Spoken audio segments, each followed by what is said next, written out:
For joining. My name is Greg Suter, and I'm the Transit Tech Lab Manager. Today, we'll be talking through the Transit Tech Lab 2024 challenges this year.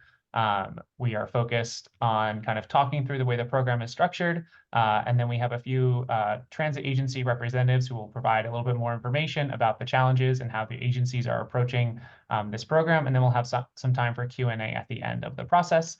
I'm also joined today by my colleague, Stacy Matlin, who's the SVP of Innovation at the Partnership in New York City. And her and I will be dealing with Q&A and moderating the discussion. So if you have any comments, feel free to send them over to us in the chat or through the Q&A process.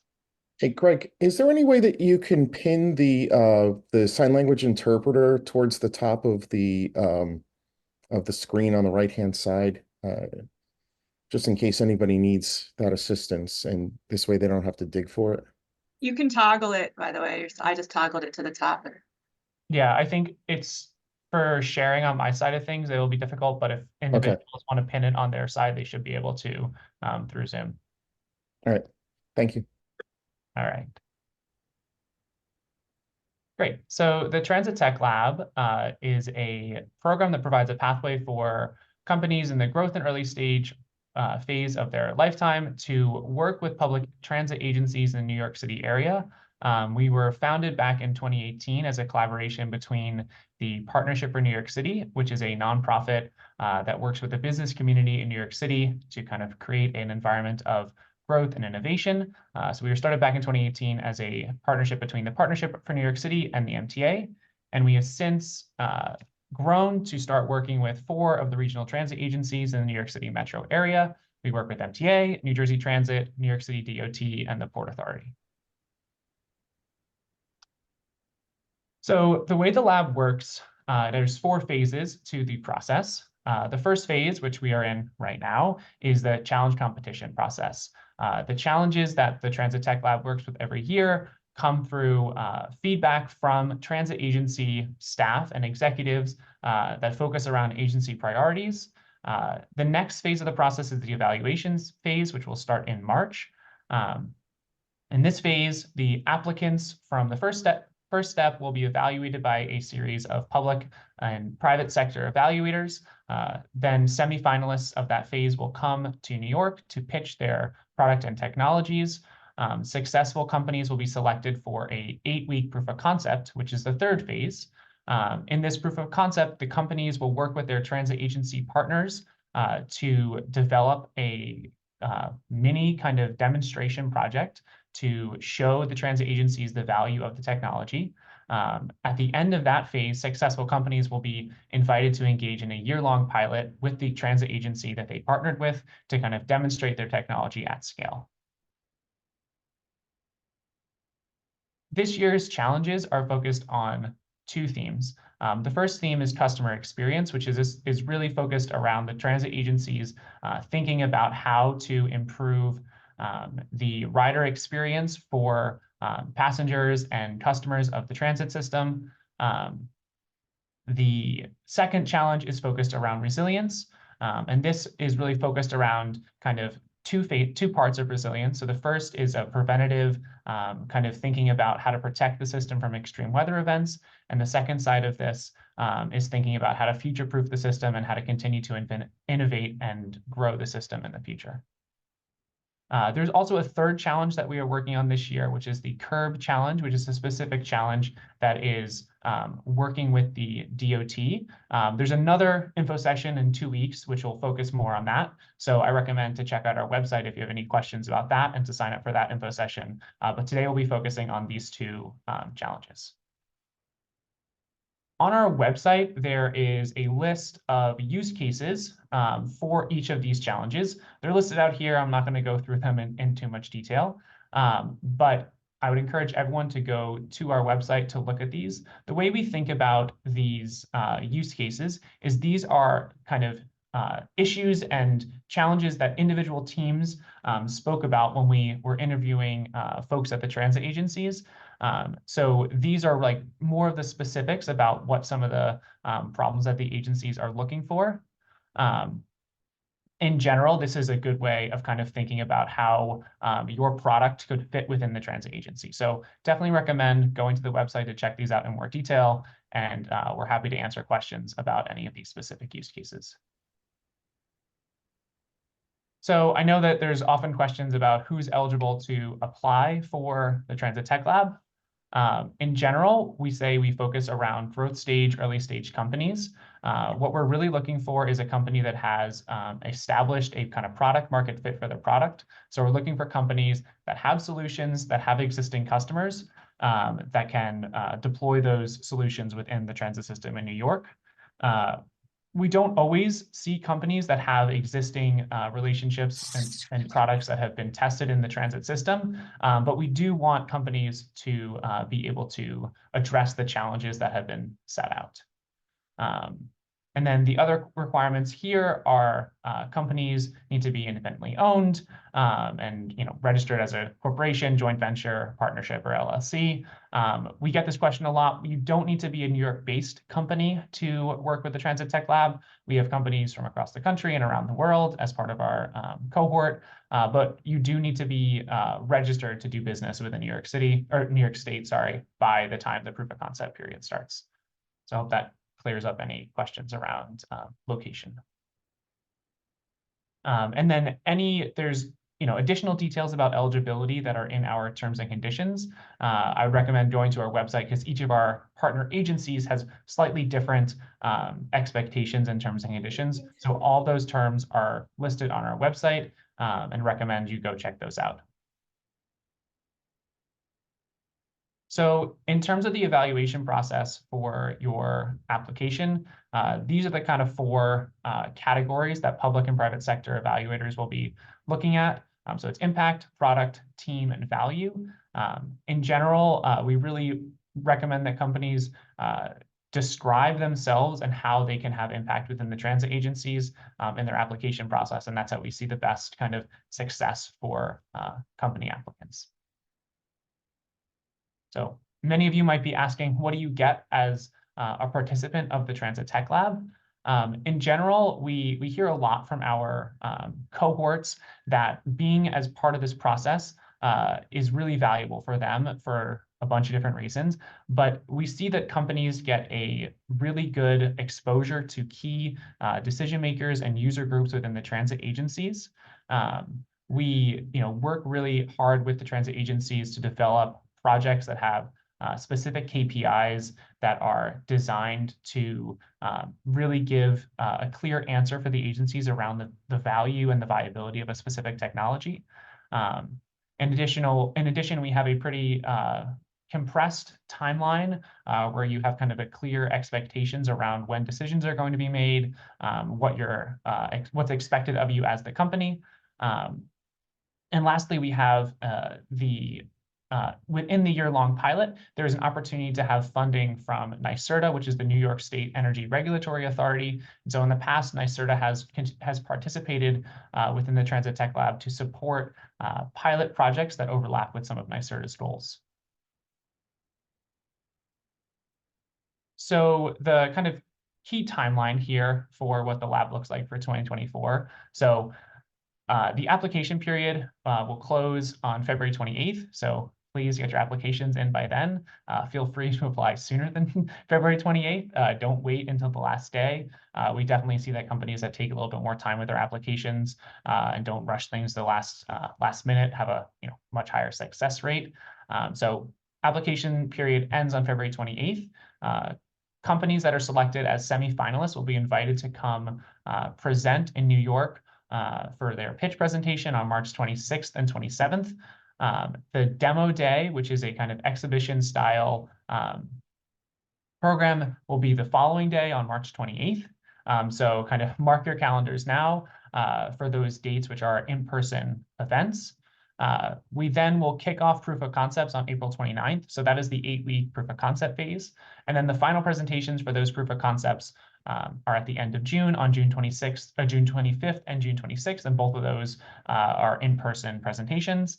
And then successful companies after the proof of concept will spend the kind of summer months from July through October working with their selected transit agency to scope their pilot as well as go through a legal and cyber review. So that's where there's that kind of gap. And then pilots will begin in October of 2024.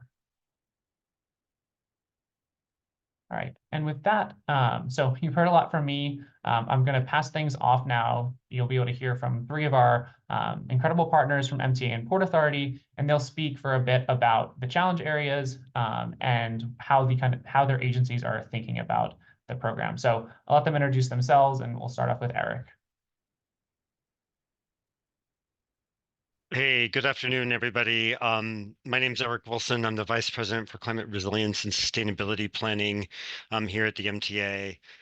Thank you so much to the partnership, and thank you, everybody, for joining the conversation this afternoon. Greg, should I advance the slides, or do we just...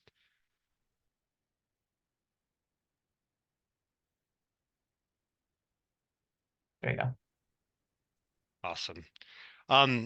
Okay, so just for a little bit of context, so my role at the MTA is to engage across all of MTA's agencies, including New York City Transit, Metro North Railroad, Long Island Railroad, and Bridges and Tunnels on climate issues. And we break these down into 2 areas: climate resilience, climate sustainability. Climate resilience it generally addresses risk mitigation to climate change. So we're using future-facing climate projections for coastal flooding, inland flooding, heat extremes, as well as other climate threats, and interfacing with our system and assets to understand how to make capital decisions as well as operating decisions in response to those threats. On the sustainability side of things, we're very focused about greenhouse gas emissions reductions, and we're looking at 3 basic strategies to reduce greenhouse gas emissions, including a focus on our facilities, fleets, and our energy utilization. Part of the use cases that Greg shared on his introductory remarks include elements both on the climate resilience side as well as the sustainability side, even though the challenge is formally under resilience. Certainly we're looking at power resiliency across these different categories as it relates to sustainability. So very eager to hear your concepts. Thank you, Eric. Katie? Hi, so I'm Katie Swift. I'm a special assistant in the Office of the President at New York City Transit. I've done a couple of these transit tech labs before as a program manager. And I kind of wanted to give you guys a quick overview of what some of our goals as an agency are for 2024 and where some of these challenges might align with some of the things we're trying to accomplish this year altogether. So our top goal, our North Star goal, is 70% customer satisfaction on all modes of transit. We did a great job pushing things forward in 2023 and we're getting very close, but there are a lot of different initiatives and potential technologies out there that could help us improve customer satisfaction, and I'll get into more of that on the next slide. But we also want to improve employee satisfaction, so anything we can do to drive process improvements that makes life easier for our employees. We're also trying to achieve a substantial amount of operating savings and reduce the amount of revenue loss by increasing people's interest in and satisfaction with utilizing our fare payment systems. We're also trying to increase employee availability, but our primary goal is the increase in customer satisfaction.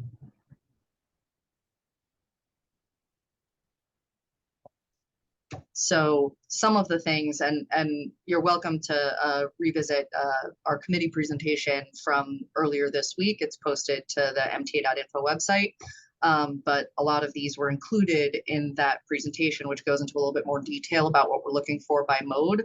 But overall, we're looking to increase subway on-time performance to 84.6%. A lot of that involves reducing internal delays, delays either due to the environment, which is a lot, overlaps a lot with the resiliency challenge, as well as reducing delays due to crew availability, and reducing the impact of weekend work. So anything we can do to like streamline our operational processes that would help us do more follow-on work.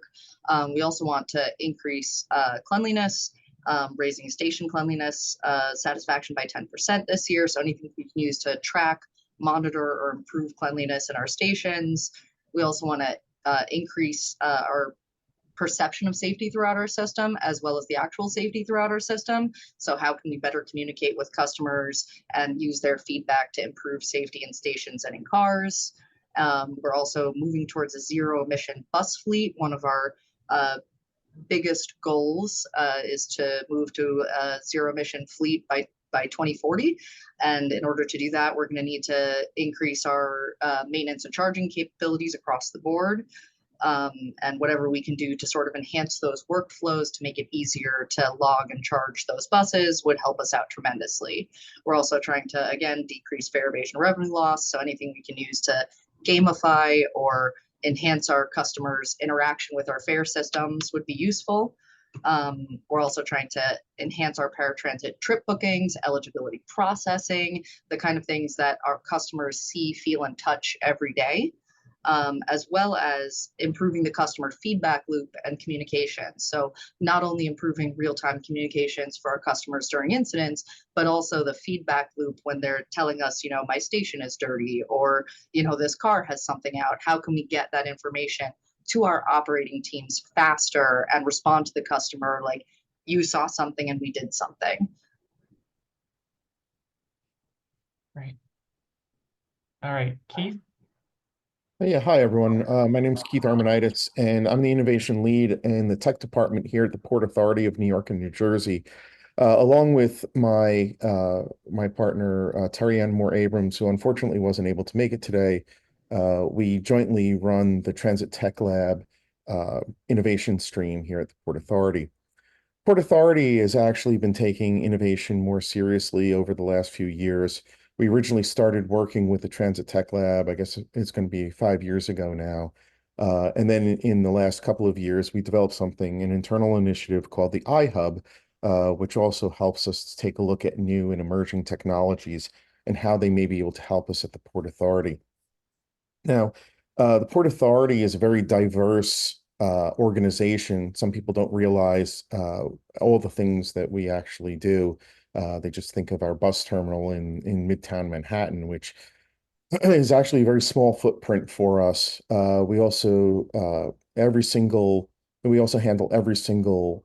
Hudson River crossing between New Jersey and Manhattan. So Lincoln Tunnel, Holland Tunnel, Lincoln Tunnel, Holland Tunnel, George Washington Bridge, Outer Bridge Crossing, Goethals Bridge, etc. We handle all of those. We have the three major airports in New York, so that's JFK, LaGuardia, and Newark Airport, along with Stewart Airport in upstate New York, and Teterboro Airport, which is one of the largest, well, one of the busiest private airports in the United States. We handle both Elizabeth and Newark seaports, along with the bus terminal in the middle of Manhattan, and one that's on the George Washington Bridge as well. In addition, we have vast land holdings, which include the World Trade Center campus in southern Manhattan.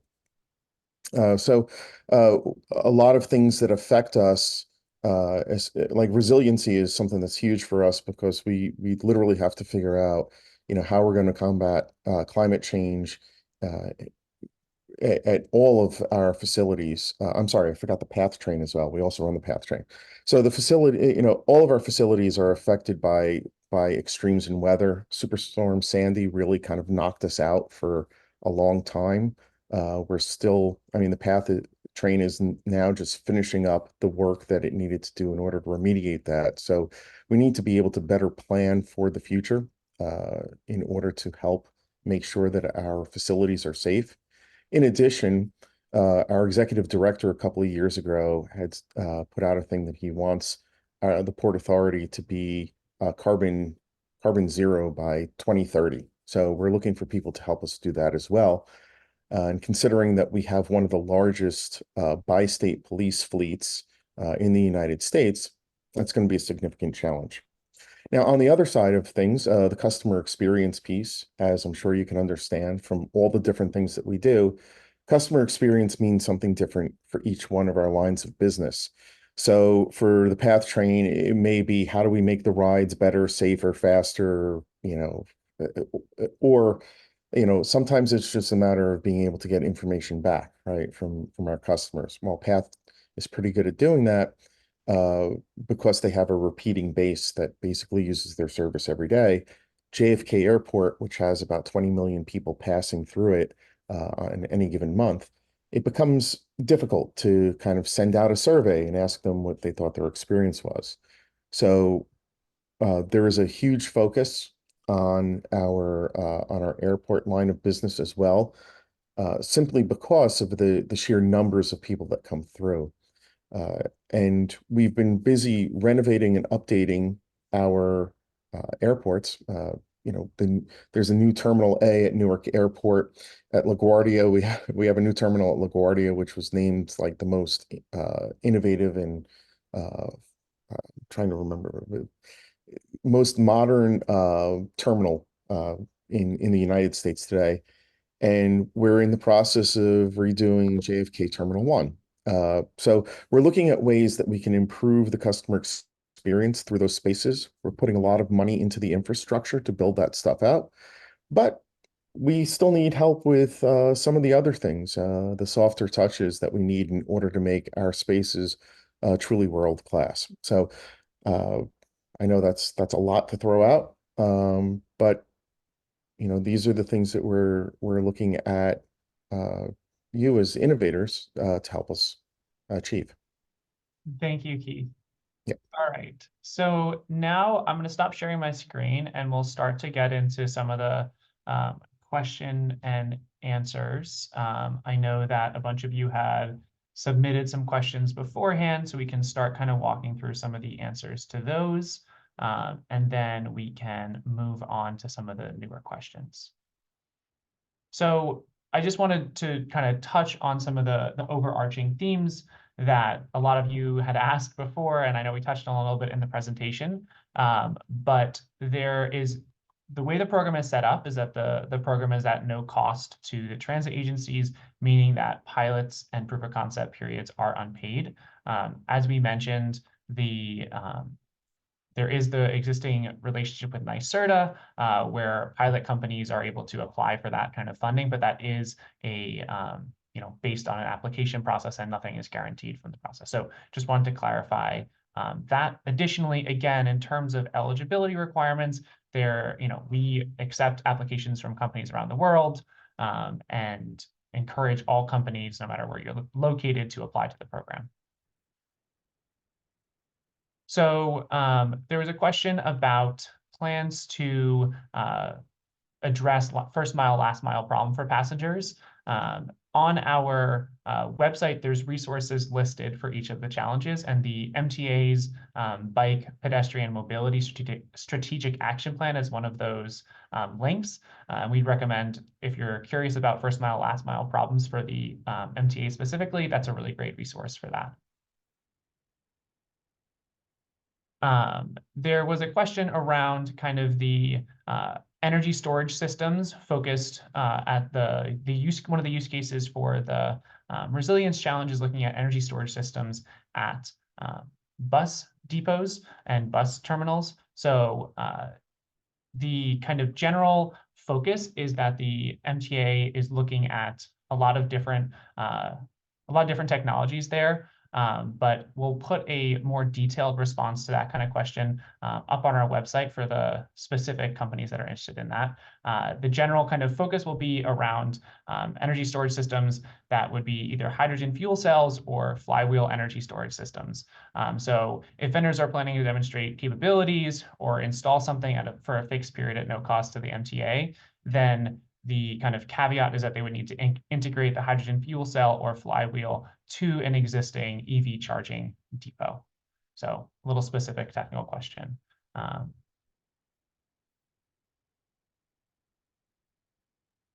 Great. Can I just add, we'd also be interested in other technologies to the extent that firms have other ideas. I think, we're looking to this process to be very expansive and educating us about new battery storage technologies. So definitely don't want to limit it to those technologies. Those are technologies that we are actively looking at and exploring now, but, definitely open to other ideas here in power storage space. Yeah, completely agree. And on the bus side, I know our team has also been very interested in any technology that would improve like the alignment and lineup of buses for charging with pantographs. That was something they have had a challenge with, trying to speed up the process of getting buses in and out for charging. Katie, I think this might be a good question for you to touch on. Could you speak to a little bit about where customer interaction points are within the system? Obviously, there's a lot of different places, but kind of explain how customers can interact with MTA employees or the system in general. Yeah, I mean, on the I'll speak to the transit side first because that's where I come from. But obviously, folks interact with bus operators on a daily basis, just getting on and off the buses. There are also bus dispatchers at a lot of our major transfer locations, and those folks are real helpful, giving folks advice on which bus to take where. We also have our station agents coming out of the booths. So we have station agents in the majority of our 472 stations who direct customers where they need to go, help them out with fare payments, and are generally able to provide them with advice within the system, whether it's, where do I go for lost and found items, or, when is the next train coming. On board Metro North, I can speak at least as a customer. Our conductors are super helpful. Coming to take tickets. I know a lot of you folks are coming from different transit areas, but we still have conductors on board who collect tickets on a regular basis. So if folks need to pay on board, they're able to take payment on board using OVMs and give folks advice on, where they need to go next once they get to their destinations. So generally speaking, in real time, that's where folks interact. We also have a pretty robust customer communications team that interacts with our folks via WhatsApp, via Twitter in real time, as well as a customer communications portal where we take all of their requests, complaints, commendations, and respond to the customers over time. Thanks, Katie. Another question that a few folks have asked is about kind of how to approach applications if they work with subcontractors or have partners. In general, what we recommend companies focus on is their specific and individual impact to an application. Feel free to mention that you have existing partners or subcontractors set up, but in general, when applying, it's best to focus your application on specifically what value you as a company are able to add to the transit system. Yeah, I want to follow up on one thing, which is with the Port Authority. If you have a company that you're utilizing that already has a contract with the Port Authority, could cause a conflict of interest. So just make sure you fully disclose if you're going to be using any third parties in your pilot. Great.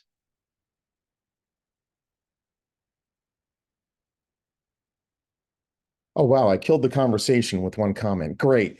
No, it's okay. I would also suggest, just as a blanket statement, especially for the demo day and for the initial evaluation periods, to use as non-technical language as possible, because a lot of the evaluators are coming from various parts of our agencies. And so if you focus on, generally what your product does, what value it can provide to the agency, it really helps to broaden the group of people who will have an interest and interact with your company. Yeah.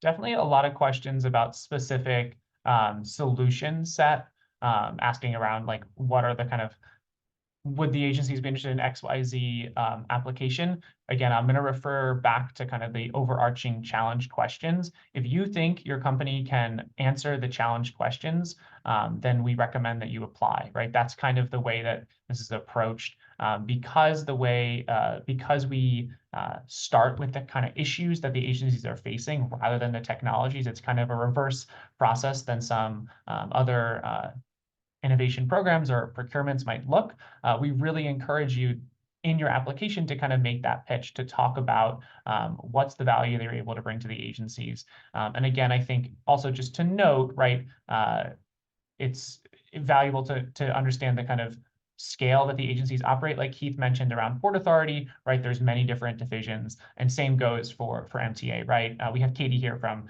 the transit side of things, but right, there's also the commuter railroads, Metro North, Long Island Railroad. So kind of there's broad applications within these agencies.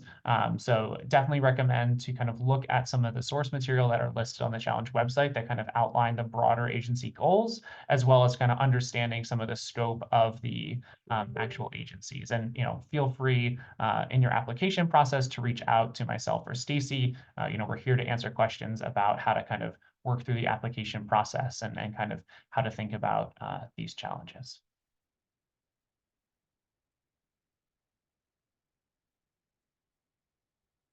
Another kind of general category of questions is kind of around what happens with successful companies. Have any of the pilots turned into real contracts? Yes, we have had 9 commercializations come out of the Transit Tech Lab over its history.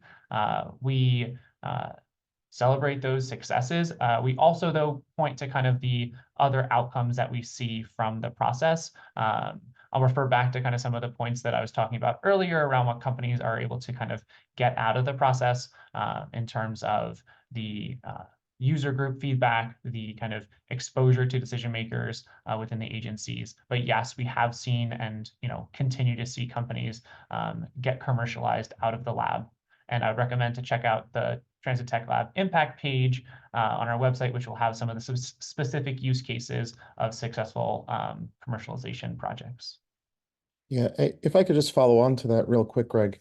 Here at the Port Authority, for at least the last 3 sessions that we've had with the Transit Tech Lab, we've actually gone to scale with a few projects.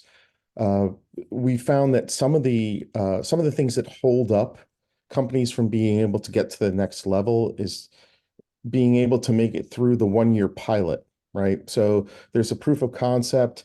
A lot of things make it through the proof of concept, but then when we get to the 1-year pilot, there can sometimes be issues with capitalization for early stage companies.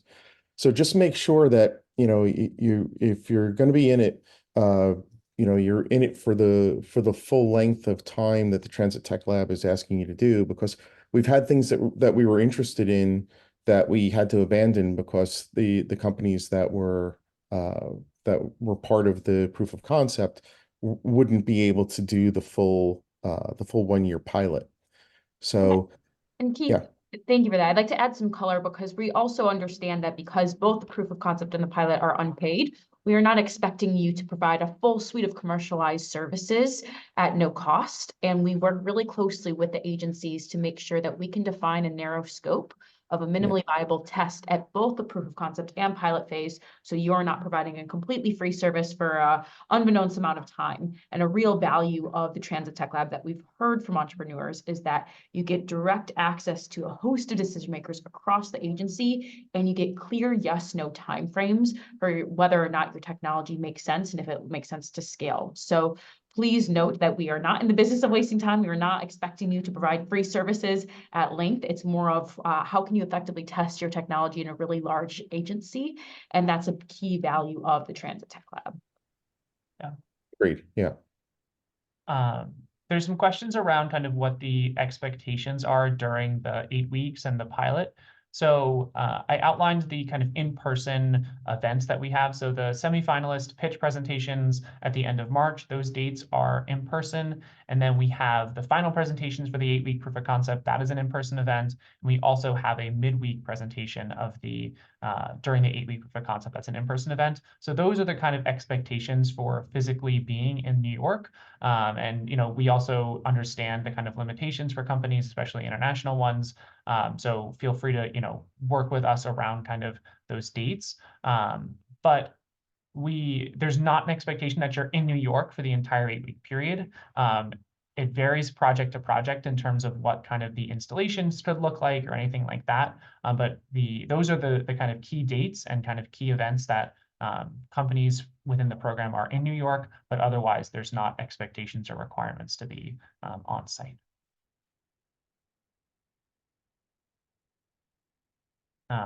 There's a question around confidentiality and NDAs. Definitely recommend checking out the specific terms and conditions, but there is confidentiality baked into the terms and conditions of the Transit Tech Lab. I see Katie and Keith, you're nodding. Feel free again to check out the terms and conditions, which are posted on our website that outline the confidentiality and expectations on NDAs.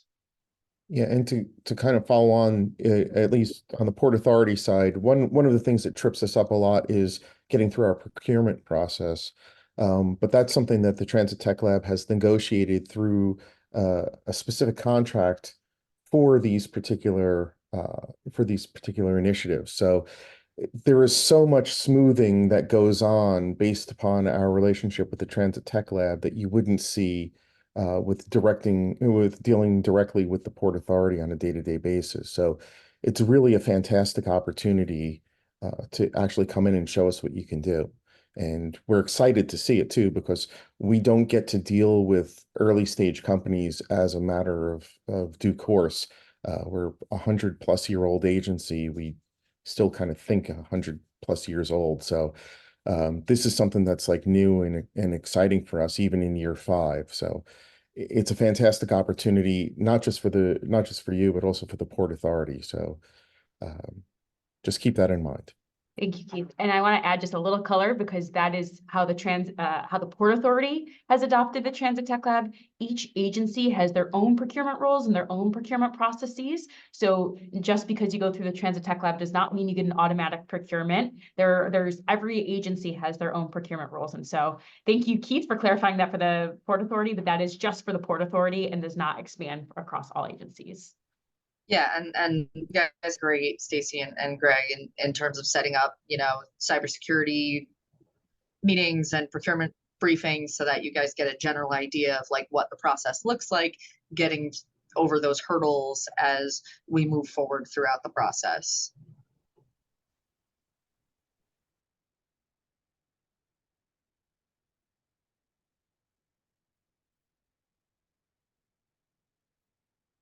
Eric, would you want to speak a little bit more about some of the ways that MTA is kind of approaching the sustainability or the resilience and sustainability side of things, and specifically about kind of like how in general projects could work, and kind of like what some of the details about some of the use cases that are listed for the Transit Tech Lab this year?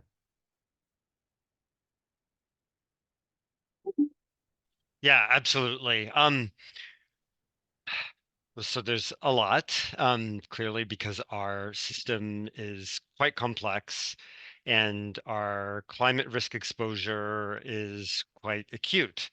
I'll just start off with subways, for example. So we recently conducted a climate vulnerability assessment across all of our systems.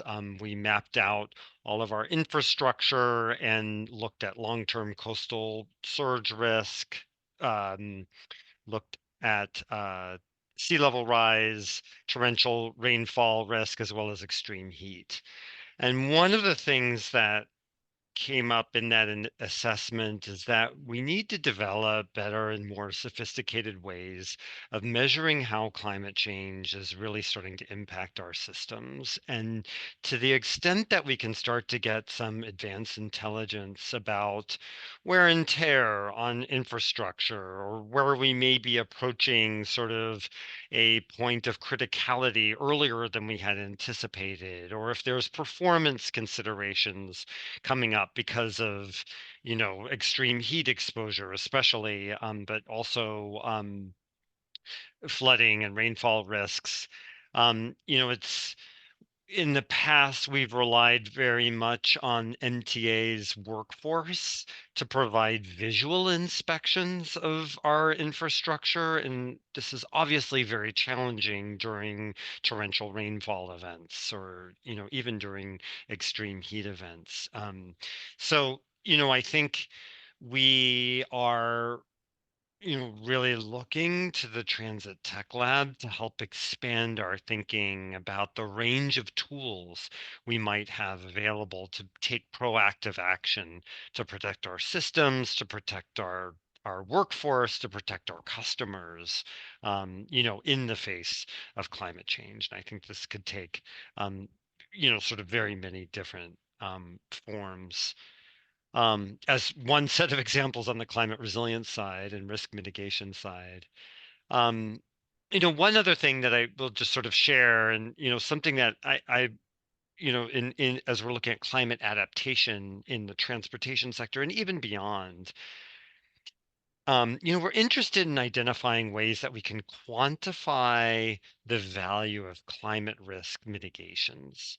How do we If we elevate a piece of equipment or flood-proof a piece of equipment, how do we demonstrate its efficacy during an extreme weather event, for example? How much should we as a public sector organization be investing in physical protections versus alternative methods like insurance, for example? And I think just putting this out there to this group of incredibly creative and smart people, how can we become better about prioritizing? It's going to be incredibly expensive for us to adapt our systems to climate change. How do we prioritize? Where do we start?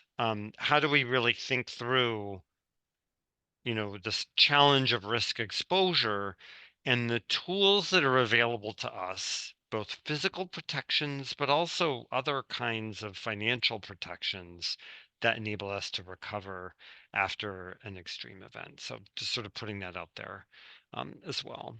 Thanks, On Eric. Yeah, on the sustainability side, just very briefly, we talked about it a little bit. Katie gave the example of zero emissions bus transition. This is our biggest program, many, many different ways to get engaged here.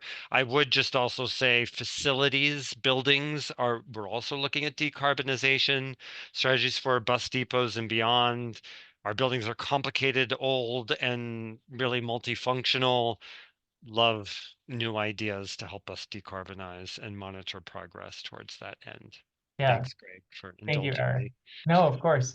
So I saw a question come through around kind of like, have the agencies approached solving some of these challenges in the past? I think it's a great question. And to Eric's point, the kind of zero emission bus effort that the MTA and the other agencies have been kind of going through has been a popular and productive challenge in the past, where we've seen some really innovative companies come through. I recommend looking at some of the past challenges to see some of the past cohorts, but we're continuing to look for innovative solutions in that area, even though there have been existing projects that have worked through things.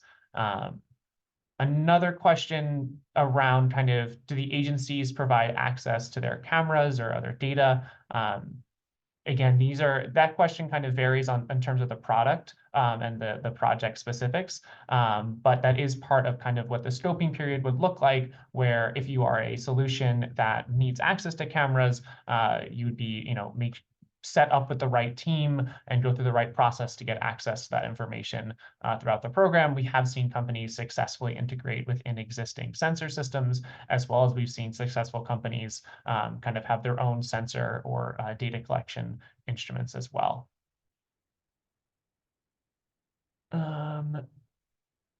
Another question that came through around, if you have multiple technologies and you would think you can solve multiple challenges, should you do one or two applications?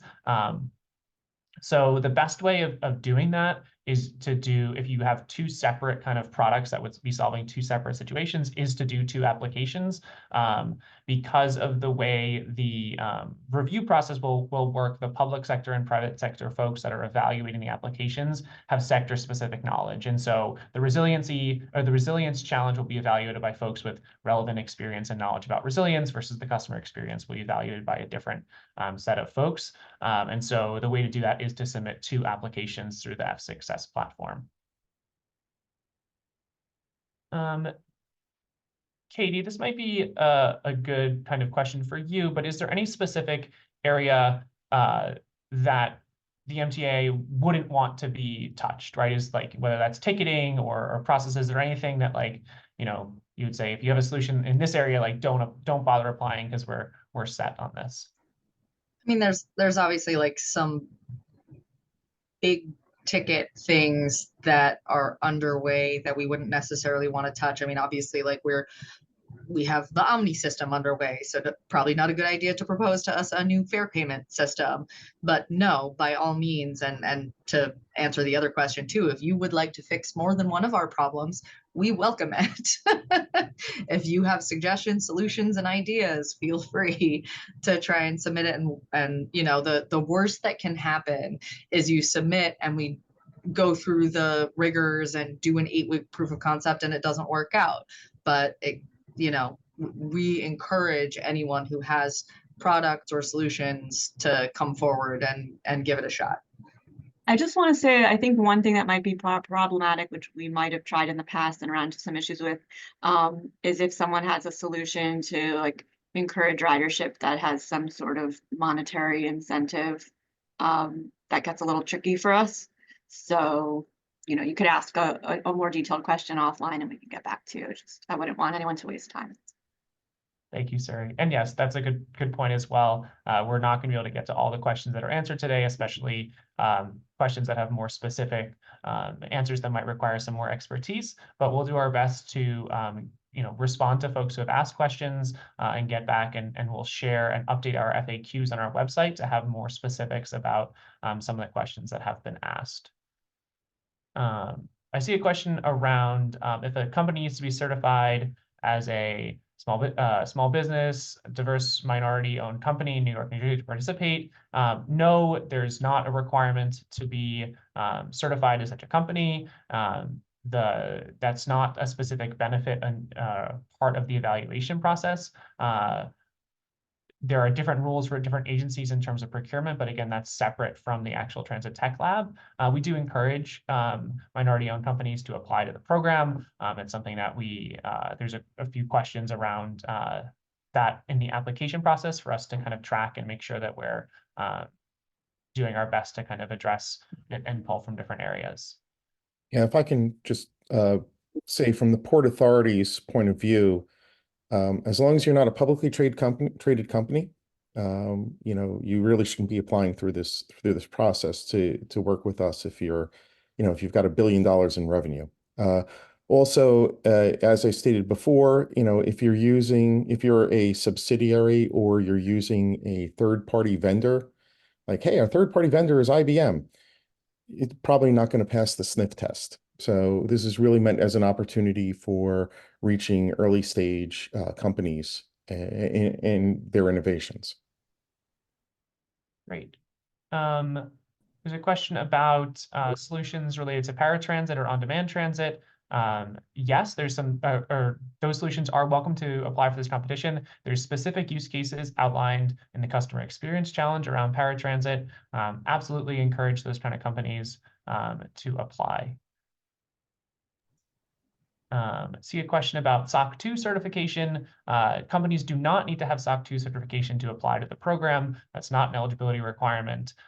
Each agency before the extended year-long pilot process has a version of a cyber review process. And so SOC 2 can help speed that process along, but that's not a requirement for to be able to work with the agencies as part of the program.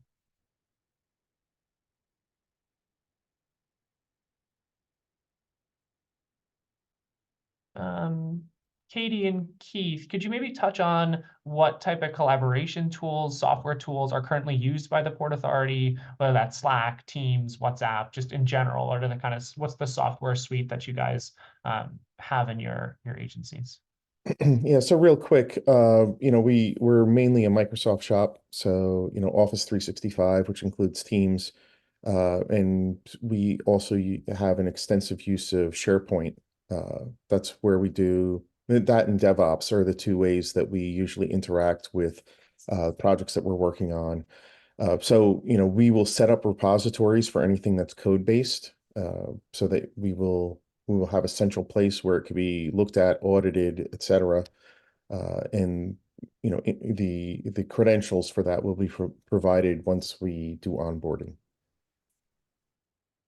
Yeah, and same goes for the MTA. We're mostly Microsoft shop, but I know that some of our teams use some project managed software for collaboration, like Monday.com, and our IT team is mainly in Jira now. So we have a lot of different tools that we're using. We also use Slack pretty heavily. Slack is one of my favorite tools for collaboration in the MTA. But yeah, we have a whole host, and I think like the IT teams for anything like open source also use like GitHub. So it just depends what specifically you're looking to interact with people on. Thank you. Saw a kind of follow-up question to kind of the question around if you have multiple solutions, should you apply to multiple, have multiple applications? That is really only if you think you need to be applying into the two challenges. Obviously, like we said, these agencies are large and have multiple different use cases and divisions. You don't need a separate application for each of those divisions, right? It's more around if you think there's specific challenge question that you're answering that's different. That's when we would recommend having a separate application. But in general, right, focusing around kind of the in general value that your product can supply within the specific challenge is the best way to go about things.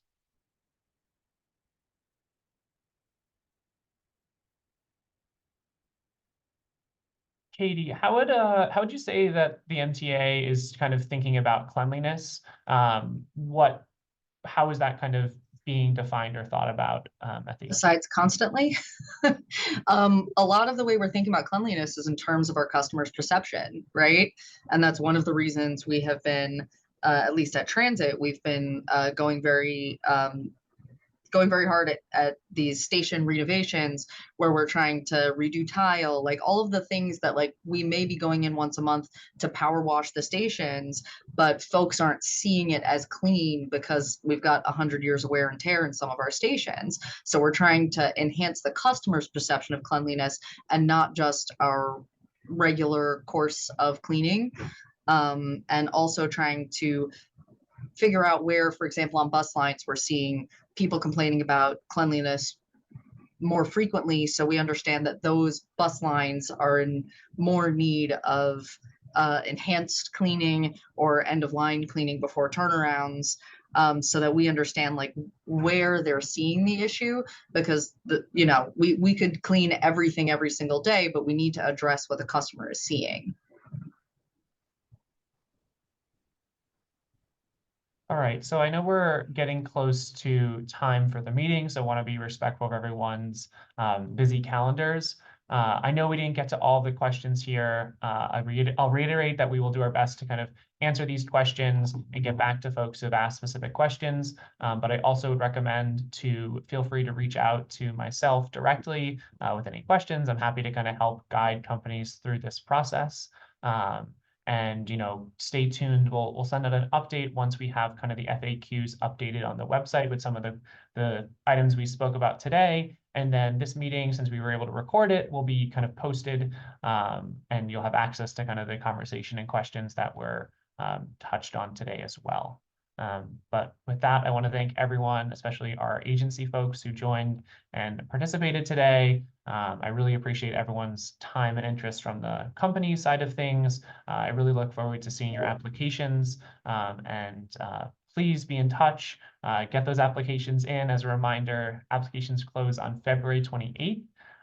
So please get them in before that, but don't hesitate to reach out with any questions. Check out our website, and Stacey and I are here as a resource for you all. Thank you, Thanks everyone. so much, everybody. Thanks, Thank everyone. you. Thank you.